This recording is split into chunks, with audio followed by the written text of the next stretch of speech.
북극 항로 개척과 해수부 이전, 글로벌 물류 허브 부산의 미래라는 타이틀을 뽑았습니다. 이걸로 한번 말씀을 드려보겠습니다. 이게 지금 북항에 개발된 조감도죠, 그죠? 북항 개발 조감도입니다. 요까지가 북항 1단계, 여기가 북항 2단계, 여기 우암동 쪽이 북항 3단계. 그래 보시면 되죠. 정부의 정책 개요부터 말씀드릴게요. 자, 정부는 지금 현재 북극 항로 개척의 진심입니다. 왜 이게 가능한가? 기후 변화로 이제 북극의 항로가 가능해졌다는 사실입니다. 기후 온난화로 지금 북극의 얼음이 많이 녹고 있잖아요, 그죠? 이전에는 얼음이 끙끙 얼어서 얼음 깨가면서 배가 다녔는데 이제는 그런 차원이 아닌 거지. 이제는 그 얼음이 좀 없는 곳으로 하다 보면은 북극을 통해서 더욱 빠르게 갈 수 있다는 거죠. 아시아와 유럽 간의 거리가 30에서 40%가 단축이 된답니다. 그래서 이거 북극 항로가 새로운 글로벌 물류 루트가 된다는 것들이에요. 자, 그러면은 이 북극 항로의 기항지로서 부산을 활용하겠다는 것이 현재 이재명 정부의 정책이라고 보시면 됩니다. 북극 항로의 동부가 관문으로서 부산항을 만들어 보겠다. 환적 거점을 확보해서 글로벌 물류 허브로 도약을 하겠다. 그 시초점 첫 단추가 해수부의 부산 이전이다. 해양 중심 행정 기능을 강화하고 해양 수도 부산의 정체성을 강화하겠다. 이게 현재 정부의 정책 개요라고 보시면 돼요. 그러면 이 정책의 파급 효과는 어떤 게 있는가? 해양 산업의 활성화입니다. 해운, 항만, 조선, 해양 플랜트가 집적될 수 있겠죠. 현대판 실크로드, 북극 항로는 현대판 실크로드로 불립니다. 현대판 실크로드를 개척해서 물류비를 절감하고 당연히 물류비가 절감되면 수출 경쟁력이 강화가 되겠죠. 동시에 양질의 일자리를 확보하면서 인구 유입을 기대할 수가 있을 겁니다. 공공기관 들어오죠.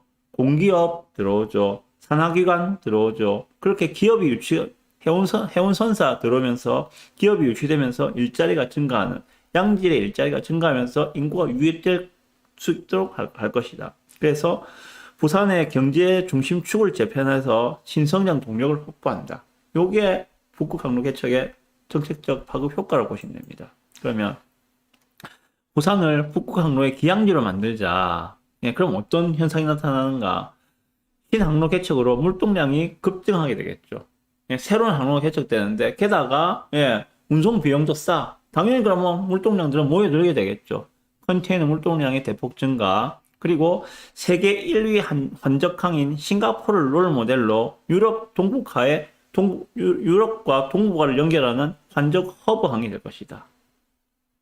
글로벌 해운사와 물류기업의 부산으로 모여들 것이다. 머스크라든지 MSC 등 세계 최대 해운사의 부산 진출을 기대할 수가 있겠죠. 해양 R&D, 금융, 보험, 연구기관 등 해양 관련 기관들의 집적을 기대할 수 있을 겁니다. 그래서 부산의 경제 중심축이 개편된다고 말씀을 드리고 있는 거예요. 자, 그러면 이 해수부 이전은 어떤 효과를 가져오는가? 해수부의 부산 이전은 해양 정책의 결정의 현장성을 강화할 것이다. 그리고 해양 공공기관 클러스터를 완성할 수 있을 것이다. 정책, 산업, 연구, 국제 협력을 통합할 수 있을 것이다. 그리고 지역 균형 발전의 모범 모델로 될 것이다. 수도권 일극화를 극복할 대안으로서 지역 균형 발전을 할 수 있는 그 첫 단추가 해수부의 부산 이전이다. 전반적으로 해수부의 부산 이전은 북극 항로 개척을 위한 컨트롤 타워의 역할을 할 것이다. 자, 단계별 추진 전략은 1단계는 해수부 연내 이전, 그리고 북극 항로의 국제 협력 강화, 2단계는 28년까지 부산 북항 재개발 신화 확장, 3단계는 2032년까지 해운사를 유치하고 해양 클러스를 완성한다. 4단계는 35년까지 북항로 정기 운항 체계를 구축한다. 이러한 단계별 추진 전략을 지금 민주당에서 이야기를 하고 있습니다. 이재명 정권 내에 아마 이 절반 정도까지는 충분히 진행이 될 거라고 생각합니다. 이재명 정부는 이 부분에 정말 진심이거든요, 지금. 자, 핵심적으로 요약해 드리겠습니다. 북극 항로 시대 핵심 거점 항만으로 부산항을 개발한다. 북극 항로 기항지로 최적의 지리의 위치를 가지고 있기 때문에 핵심 거점 항만으로 도약이 가능하다. 자, 해수부 이전은 국가 전략의 이동이다. 국토의 효율적 이용과 국가 경쟁력을 확보하는 차원이다. 전체 국민 5,200만 중에서 절반 정도가 쫓겨난 그 서울 수도권에 모여 있으면 나머지 국토는 국토의 효율적 이용이 아니잖아요, 그죠? 그래서 동남권을 축으로 한 새로운 거점 확보가 필요한데 그것이 바로 북극 항로 기항지로서의 부산이다. 그 북극 항로 개척의 중심 무대는 북항이 될 것이다. 교통 인프라, 그렇게 된다면 교통 인프라와 상업 인프라가 획기적으로 발전할 수밖에 없을 것이다. 그래서 지방 균형, 산업 고도화, 국가 전략 통합 프로젝트로 북극 항로 개척 사업은 활용될 것이다. 그래서 지방 소멸에 대응하는 부산의 미래 비전이다. 이렇게 좀 말씀을 드리고 싶습니다.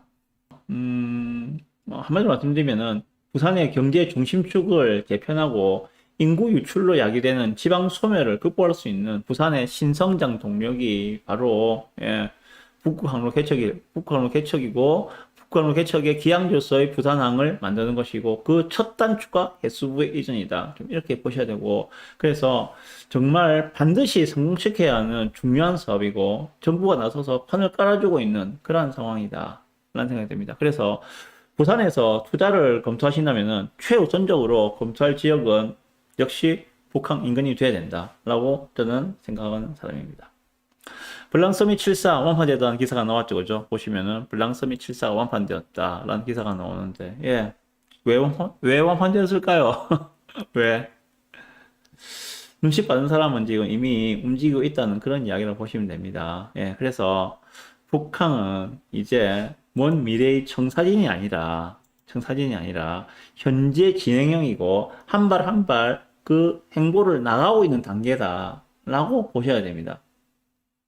돈을 들여서 상업 인프라, 교통 인프라, 주거 인프라를 구축을 해주는데 정부에서 판을 깔아주고 돈을 뿌려가면서 각종 인프라들을 개선을 시켜주는데 시간이 지날수록 좋아질 수밖에 없잖아요.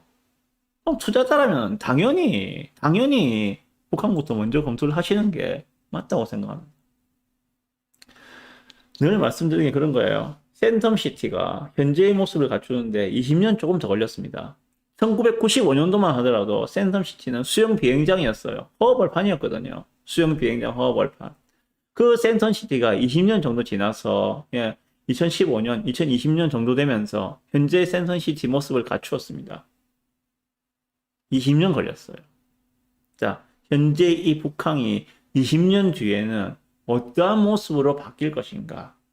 그냥 가만히 놔두면은 계속 허벌판으로 남아있겠지만은 돈을 넣고 정부에서 개발을 하려는 의지를 보이고 있다면은 20년 뒤에는 어떤 모습을 보일 것인가? 이것을 생각하고 상상을 해보시면서 투자를 검토하고 좀 실행을 해보셨으면 좋겠다라고 생각했습니다. 북한 인근에 신축 아파트 좋아요. 아파트 좋고, 그리고 그 인근에 그 상업 빌딩, 상가 빌딩도 반드시 같이 좀 검토를 해보셨으면 좋겠다. 투자금의 규모에 따라서, 투자금이 예를 들어서 10억 이상, 20억 정도 된다면은, 그 일반 주거용 아파트를 보시는 것보다는 그러한 상가 빌딩을 먼저 보시는 게 맞지 않겠는가. 그리고 투자금 규모가 5억에서 10억 정도 되는 규모라면은, 그 인근에 있는 신축 아파트를 보시는 것 같지 않겠는가. 좀 그렇게 생각을 해봅니다. 네.